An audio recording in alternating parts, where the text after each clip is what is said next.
Today, I'm going to be going over how I spent $150 and a few hours of time to radically transform the handling of my G30 540i.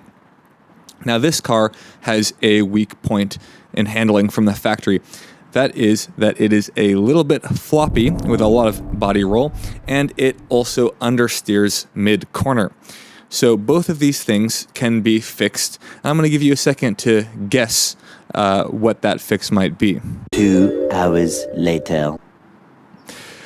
That's right, it is a rear sway bar. Now, there are a couple aftermarket options for this rear sway bar, but I decided to go even cheaper than that and get a junkyard M8 rear sway bar. So the BMW M8 actually has the same rear sway bar as the BMW M5 of this generation. And I just guessed, well, maybe it will fit right up to my G30 5 Series. And it did. This right here is the rear sway bar from a BMW M5 or M8. Old sway bar is about 21 millimeters, and our new sway bar, 30 millimeters on the outer diameter.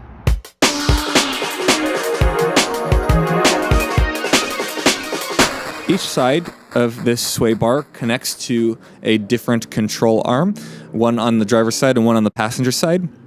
And these two mounting points here mount to the chassis of the car and allow the sway bar to freely rotate. So you can imagine that during acceleration, the rear of your car is going to squat, and that's going to make the sway bar rotate. So it won't really resist that rotational motion. It doesn't really add any spring to your squatting. By now, if you imagine during cornering that you're going to compress one side and extend the other, then you're basically trying to twist this sway bar. And at that point, it acts like a torsion spring. So that's how this piece actually reduces body roll in the car. So why is that a handling advantage? So when you reduce the body roll at the rear, you're also reducing the body roll at the front of the car.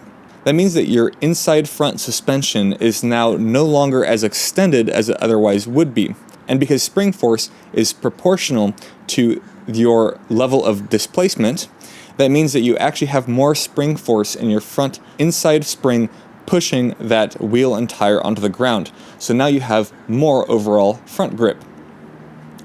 If your car is suffering from body roll issues and understeer, it's therefore a no-brainer to stiffen that rear sway bar. One other disadvantage of the stock sway bar is that these are the mounting brackets. So one of these weights is about 6 pounds. So total, that's 12 pounds that we removed from the car. When you look at these weights and you also look at how thin the original sway bar is, it's very obvious that BMW chose these parts predominantly for ride comfort and not handling performance. So if you're interested in doing this kind of modification yourself, we're going to take a look at how to install it here. If you're just interested in the handling performance that this provides, then skip over this next section of the video because we're going to be doing handling impressions later as well. So the first thing you want to do is remove the two brackets that hold the sway bar to the chassis. These are going to have those weights hanging from them. That's how you'll identify them. Now before we move on, you're going to need to remove this little plastic cover here on the bottom of the control arm.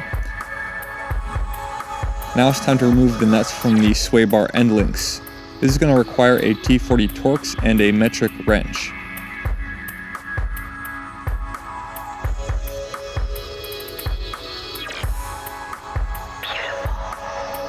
Okay, I've got this new sway bar in. So you put it in the same way you take it out, with these bolts here, and there's also a bolt here that connects to the end link.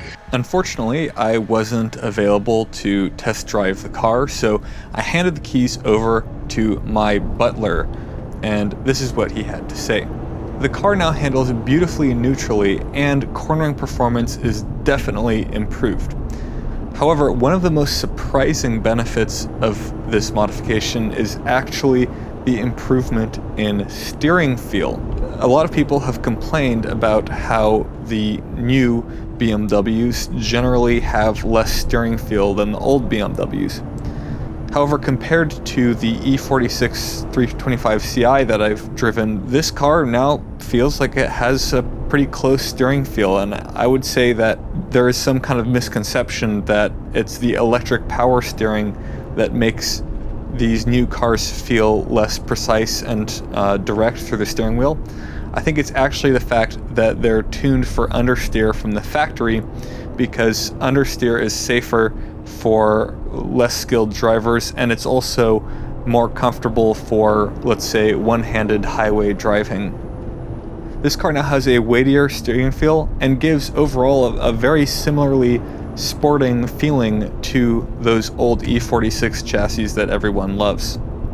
However, I do think that you're going to notice that electric power steering a lot more if you leave the traction control on. When I hold that traction control button down for 10 seconds to completely turn off stability control and traction control, the steering feel also becomes a lot more direct and precise. Ideally, power steering assist should just multiply the force that you apply to the steering wheel. It shouldn't really qualitatively change it. So in the case that the electric power steering assist feels that it's qualitatively changing the steering feel, I think it's because it's actually intervening with your inputs rather than just magnifying them. As far as ride quality, I only noticed a very slight degradation in comfort levels, and actually the passengers that I've had in this car haven't noticed any difference between how it is now and how it used to be. So the car still feels very comfortable, and actually during hard cornering I would say it feels more comfortable, because I find that a floppy chassis with a lot of body roll may actually make the driver even feel a little bit of motion sickness. Overall, I would say that if you have the money and the time, it really is a no-brainer for a first handling mod, or actually first mod period. The joy of driving, I think, comes from a neutral and balanced chassis.